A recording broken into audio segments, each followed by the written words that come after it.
नमस्कार, हिमाचल न्यूज में आपका बहुत बहुत स्वागत है। चलिए शुरू करते हैं आज की 10 फटाफट बड़ी खबरों से। शिमला से हिमाचल कांग्रेस लोकतंत्र बचाओ मशाल यात्रा।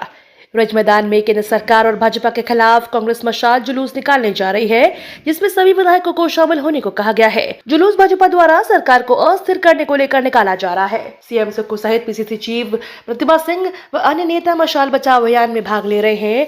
हिमाचल प्रदेश में हाल ही में हुए राज्यसभा चुनाव के बाद उपजे घटनाक्रम को लेकर कांग्रेस ने भाजपा पर हमला बोला है। मुख्यमंत्री सुखविंदर सिंह सुक्खू ने इंदौरा दौरे के दौरान क्षेत्र को दी करोड़ों की सौगात। मुख्यमंत्री सुक्खू ने इंदौरा दौरे के दौरान आईटीआई भवन गंगत का उद्घाटन कर बच्चों को समर्पित किया। यह भवन 536 लाख की लागत से बनकर तैयार हुआ है। इसके साथ तारा खड्ड पर 324 लाख की लागत से बने पुल का भी उद्घाटन किया। वहीं विधानसभा में शुरू होने वाले कई कार्यों का भी मुख्यमंत्री ने शिलान्यास किया। सीएम सुक्खू ने विपक्ष पर किया हमला, बोले 10-10 करोड़ में बागी विधायकों को खरीदने का प्रयास किया। मुख्यमंत्री सुखविंदर सिंह सुक्खू ने इंदौरा में 1 दिवसीय प्रवास के दौरान विपक्ष और बागी विधायकों पर जमकर हमला साधा।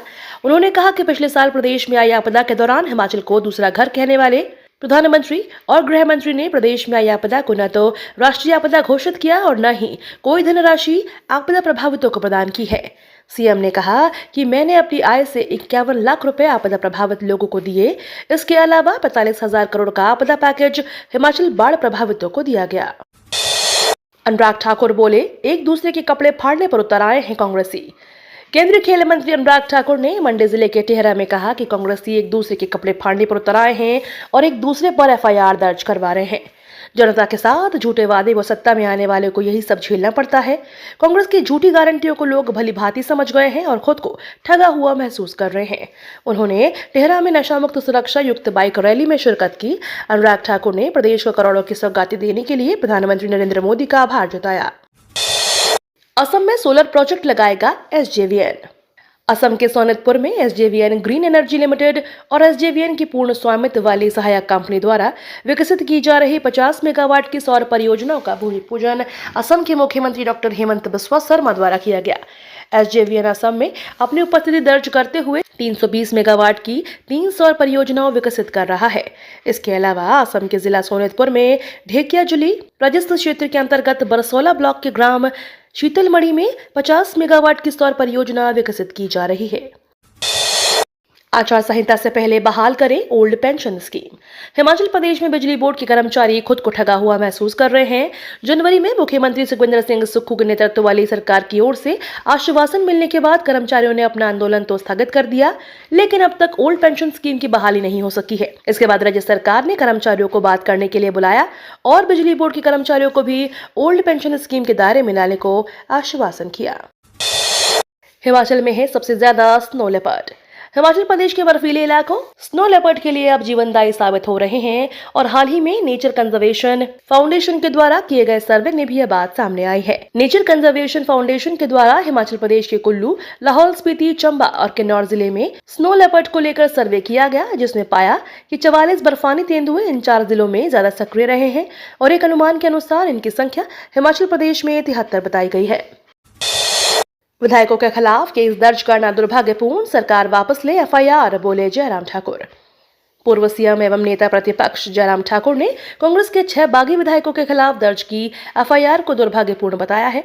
उन्होंने कहा कि जिन विधायकों को भाजपा ने राज्यसभा में समर्थन दिया है, उन विधायकों के खिलाफ एफआईआर दर्ज करके उन्हें प्रताड़ित करने का प्रयास किया जा रहा है। उनके परिवारों को भी सरकार परेशान करने पर तुली हुई है। जयराम ठाकुर ने कहा कि सरकार बहुमत खो चुकी है और उसी बौखलाहट में इस प्रकार के निर्णय ले रही है।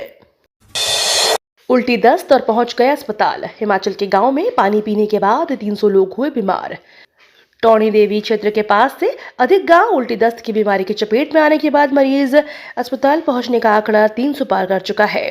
अस्पताल में भारी संख्या में मरीजों का पहुंचना जारी है। अधिकतर मरीज ग्वाडू, लोआखर, टौणी देवी, चाहर, टपरे, बारी, महाड़े, घलो, सिसवा, भारी, खंदेड़हा, लाडियो और झानेकर गांव से संबंधित है। मरीजों का कहना है कि पिछले 3 दिनों से उन्हें पहले उल्टी दस्त अचानक लग गए। सभी मरीजों ने जल शक्ति विभाग के पेयजल टैंकों पर सवाल उठाए। होटलों में सैलानियों को 40% छूट के साथ मिलेगा हिमाचली धाम का लुत्फ। हिमाचल प्रदेश पर्यटन विकास निगम के होटलों में सैलानियों को 40% छूट के साथ हिमाचली धाम का स्वाद भी मिलेगा। सैलानियों को लुभाने कवायद के चलते हिमाचल प्रदेश पर्यटन विभाग निगम ने यह ऐलान किया है। निगम को उम्मीद है कि छूट का लाभ लेने के लिए बड़ी संख्या में सैलानी हिमाचल का रुख करेंगे। निगम के सभी होटलों और रेस्टोरेंट के सैलानियों को हिमाचल के परंपरागत व्यंजन परोसने के निर्देश दिए गए हैं। पढ़ाई लिखाई से अनजान लोग पाएंगे अक्षर ज्ञान, SCERT ने तैयार किए मास्टर ट्रेनर। प्रदेश में ऐसे वयस्क नागरिक जो किन्हीं कारणों से अपनी पढ़ाई पूरी नहीं कर पाए हैं, उन्हें अब असाक्षर से साक्षर बनाया जाएगा। दरअसल SCERT सोलन ने केंद्र सरकार के निर्देशों के बाद पूरे प्रदेश में असाक्षर लोगों को पढ़ाने का बीड़ा उठाया है। इनमें 15 साल से अधिक आयु वर्ग के लोगों को पढ़ाया जाएगा, जिसमें न केवल बेसिक एजुकेशन दी जाएगी बल्कि अक्षर ज्ञान के साथ उन्हें विभिन्न तरह के स्किल कोर्स भी पढ़ाए जाएंगे। हिमाचल के बिलासपुर जिला से इनकी शुरुआत हो चुकी है और अब प्रदेश के अन्य जिलों में यह शुरू किया जाएगा। अब यहाँ भी मिलेगी अंग्रेजी शराब। परमिशन के बाद 1 यूनिट पर बोले खोली जा सकेंगे 2 स्मार्ट लिकर शॉप। हिमाचल सरकार की नई पॉलिसी के अनुसार अब खाने पीने के सामान की दुकानों में भी लोग अंग्रेजी शराब की खरीदारी कर सकेंगे। सरकार द्वारा प्रत्येक यूनिट के तहत 2 स्मार्ट लीकर शॉप खोलने की व्यवस्था की गई है। इसके लिए इच्छुक दुकानदार अपनी दुकानों में स्मार्ट लीकर शॉप खोलने के लिए कलेक्टर से परमिशन ले सकते हैं। इन 2 स्मार्ट लीकर शॉप में दुकानदारों को यूनिट के कोटे से अंग्रेजी शराब बेची जा सकती है। इसके अलावा सरकार ने शराब की बोतलों पर से MRP हटाकर MSP की सुविधा शुरू कर दी है। देश में लागू हुआ CAA, केंद्र सरकार ने जारी की अधिसूचना। नागरिकता संशोधन अधिनियम नियमों की अधिसूचना जारी हो गई है। केंद्रीय गृह मंत्रालय द्वारा CAA के नियमों को लेकर अधिसूचना जारी हुई है। लोकसभा चुनाव की घोषणा से पहले नागरिकता संशोधन अधिनियम नियमों की अधिसूचना जारी होना केंद्र सरकार का बड़ा फैसला है। आपको बता दें कि आने वाले कुछ दिनों में आगामी लोकसभा चुनाव की तारीखों का ऐलान हो सकता है।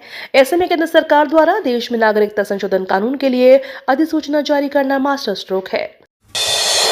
रोहित कर सकते हैं CSK की कप्तानी, रायडू के बयान से सनसनी।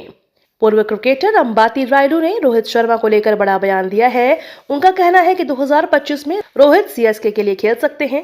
रायडू ने कहा कि मैं चाहता हूं कि रोहित CSK के लिए खेले और MS धोनी के रिटायरमेंट के बाद वह CSK की कप्तानी करें।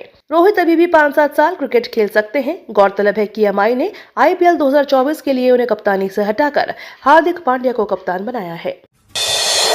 पानी से निकलेंगे कई राज, समुद्रयान लॉन्च करेगा भारत। इसरो समुद्रयान लॉन्च करने की तैयारी कर रहा है। मिशन समुद्रयान से जुड़े कई परीक्षणों को बंगाल की खाड़ी में समुद्र के अंदर सफलतापूर्वक टेस्ट कर लिया गया है। इस मिशन के तहत वैज्ञानिक पानी में 6 किलोमीटर की गहराई तक जाएंगे और समुद्र में छिपे रहस्यों का पर्दा उठाएंगे। अब तक अमेरिका, रूस, चीन, फ्रांस और जापान जैसे देश का ही समुद्र इतनी गहराई तक जाने में सफल हुए हैं। साल 2025 तक यह मिशन पूरा हो जाएगा। ये तो थी आज की 10 बड़ी खबरें। डेली खबरों से अपडेट रहने के लिए चैनल को सब्सक्राइब करना बिल्कुल ना भूलें।